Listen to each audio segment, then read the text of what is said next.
আকাশবাণী খবর পড়ছি চঞ্চল ভট্টাচার্য। প্রথমে বিশেষ বিশেষ খবর। সাধারণতন্ত্র দিবসের কুচকাওয়াজের চূড়ান্ত পর্বের মহড়া আজ নতুন দিল্লির কর্তব্য পথে অনুষ্ঠিত হবে। অযোধ্যায় রাম মন্দিরের রামলালার প্রাণ প্রতিষ্ঠার পর আজ মন্দিরের দরজা ভক্তদের জন্য খুলে দেওয়া হবে। নেতাজি সুভাষচন্দ্র বসুর জন্মজয়ন্তীতে প্রধানমন্ত্রী আজ লালকেল্লায় পরাক্রম দিবস উপলক্ষে আয়োজিত অনুষ্ঠানের সূচনা করবেন। শুরু হবে ভারত পর্ব। প্রধানমন্ত্রী আজ রাষ্ট্রীয় বাল পুরস্কার প্রাপকদের সঙ্গে আলাপচারিতায় অংশ নেবেন।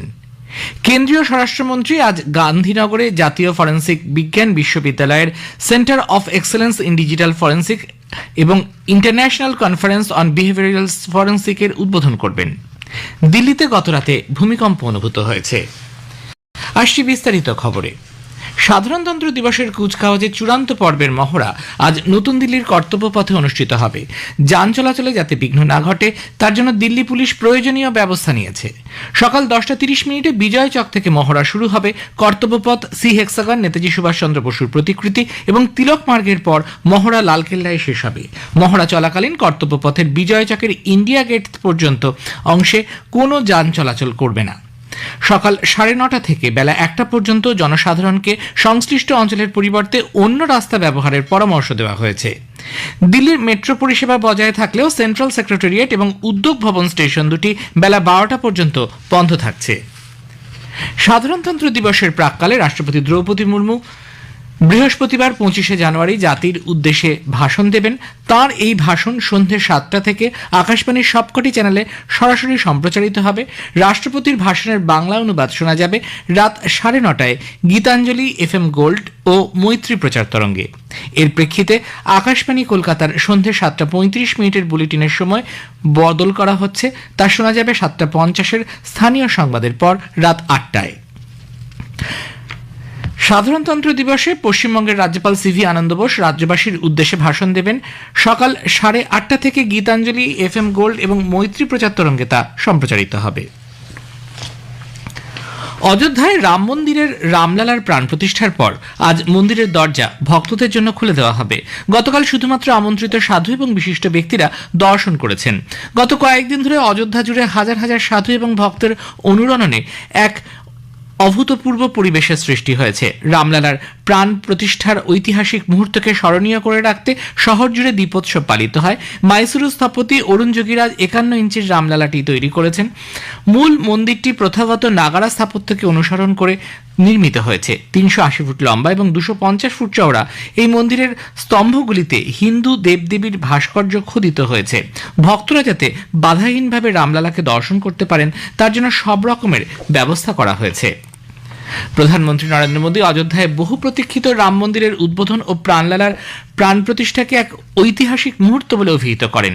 তিনি গতকাল প্রাণ প্রতিষ্ঠা পর্ব শেষে মন্দির থেকে বেরিয়ে নতমস্তকে উপস্থিত সকলকে অভিবাদন জানান।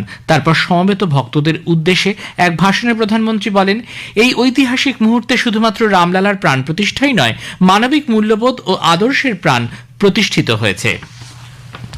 উল্লেখ্য, বহু প্রতীক্ষিত রাম মন্দিরের উদ্বোধন ও রামলালার প্রাণ প্রতিষ্ঠা অনুষ্ঠান প্রত্যক্ষ করার জন্য গতকাল সকাল থেকেই গোটা দেশে ছিল প্রবল উন্মাদনা। সকলের চোখ ছিল অযোধ্যার দিকে। গোটা পর্বের নেতৃত্ব ছিলেন প্রধানমন্ত্রী নরেন্দ্র মোদী। অযোধ্যার রাম মন্দির উদ্বোধনের ঐতিহাসিক মুহূর্তকে কেন্দ্র করে বিশ্বজুড়ে হিন্দু সম্প্রদায়ের মানুষের মধ্যে ব্যাপক উদ্দীপনা লক্ষ্য করা যায়। এদেশে নিযুক্ত ইসরায়েলের রাষ্ট্রদূত নাওর গিলেন ভারতীয়দের শুভেচ্ছা জানিয়ে খুব শীঘ্রই রাম মন্দির পরিদর্শনের ইচ্ছা প্রকাশ করেছেন। দেবী সীতার জন্মভূমি বলে খ্যাত নেপালের জনকপুর সেজে উঠেছে আলোকমালায়। জানকী মন্দিরে পুজো পাঠ হয়েছে। আয়োজন করা হয়েছিল দীপাবলির।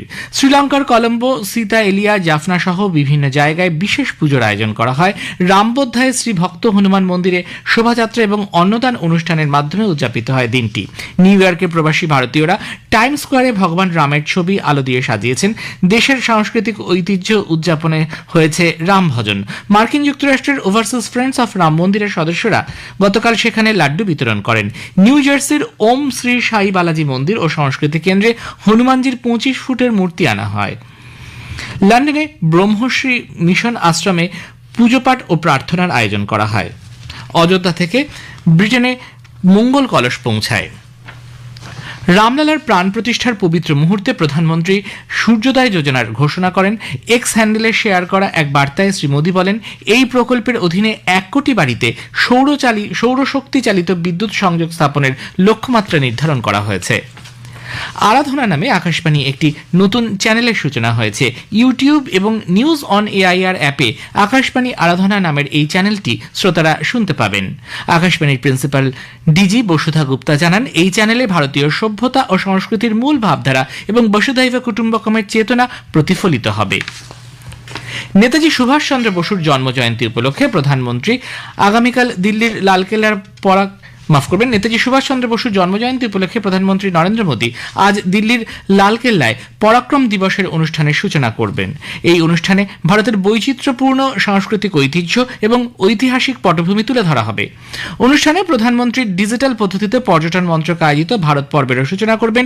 লালকেল্লার বিশেষ অনুষ্ঠানে ভারতের সেনাবাহিনীর প্রবীণদের সংবর্ধিত করা হবে বলে সংস্কৃতি মন্ত্রক সূত্রে জানা গেছে।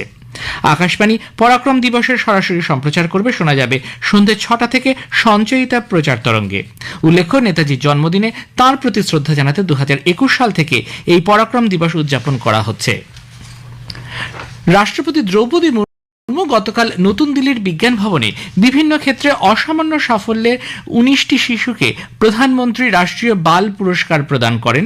শিল্প ও সংস্কৃতি, সাহসিকতা, উদ্ভাবন, সমাজসেবা এবং ক্রীড়া ক্ষেত্রে উল্লেখযোগ্য অবদানের স্বীকৃতি স্বরূপ সারা দেশের 5 থেকে 18 বছর বয়সী শিশু কিশোরদের হাতে তিনি এই পুরস্কার তুলে দেন। প্রধানমন্ত্রী আজ রাষ্ট্রীয় বাল পুরস্কার প্রাপক শিশুদের সঙ্গে আলাপচারিতায় অংশ নেবেন। আগামী 26শে জানুয়ারি সাধারণতন্ত্র দিবসের অনুষ্ঠানে কুচকাওয়াজে যোগ দেবেন পুরস্কার প্রাপকরা। এ খবর প্রচারিত হচ্ছে আকাশবাণী থেকে।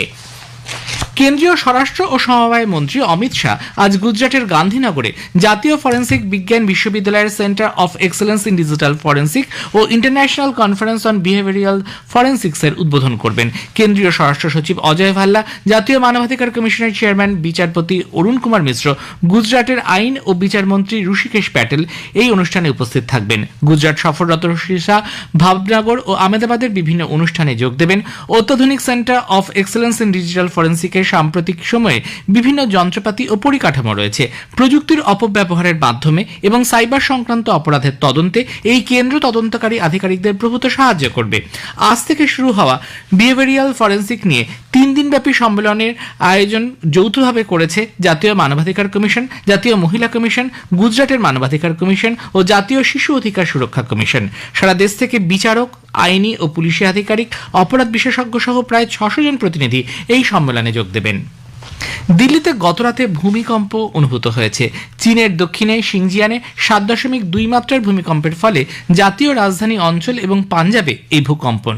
ন্যাশনাল সেন্টার ফর সিসমোলজি সূত্রে জানা গেছে, ভূমিকম্পের কেন্দ্রস্থল ছিল নেপাল চীন সীমান্ত।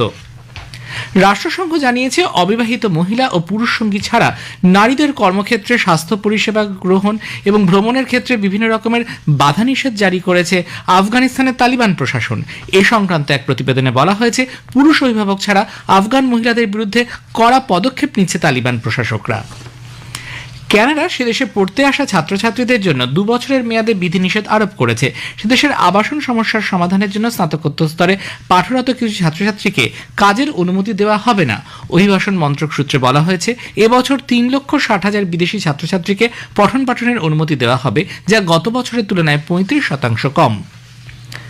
জার্মানিতে ট্রেন চালকদের একটি ইউনিয়ন বর্ধিত বেতন ও পরিবর্তিত কাজের সময়ের দাবিতে আবারও ধর্মঘট ডেকেছে।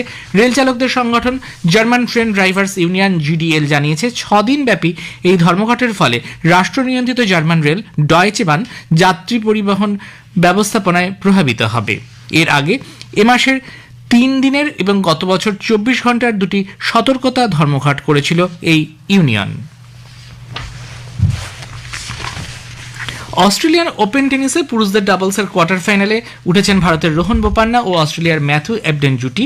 তারা আজ আর্জেন্টিনীয় জুটি ম্যাক্সিমো গঞ্জালেস এবং আন্ডার্স মল্টেনির মুখোমুখি হবেন। শেষে বিশেষ খবর আরও একবার। সাধারণতন্ত্র দিবসের কুচকাওয়াজে চূড়ান্ত পর্বের মহড়া আজ নতুন দিল্লির কর্তব্য পথে অনুষ্ঠিত হবে। অযোধ্যায় রাম মন্দিরের রামলালার প্রাণ প্রতিষ্ঠার পর আজ মন্দিরের দরজা ভক্তদের জন্য খুলে দেওয়া হচ্ছে। খবর শেষ হলো।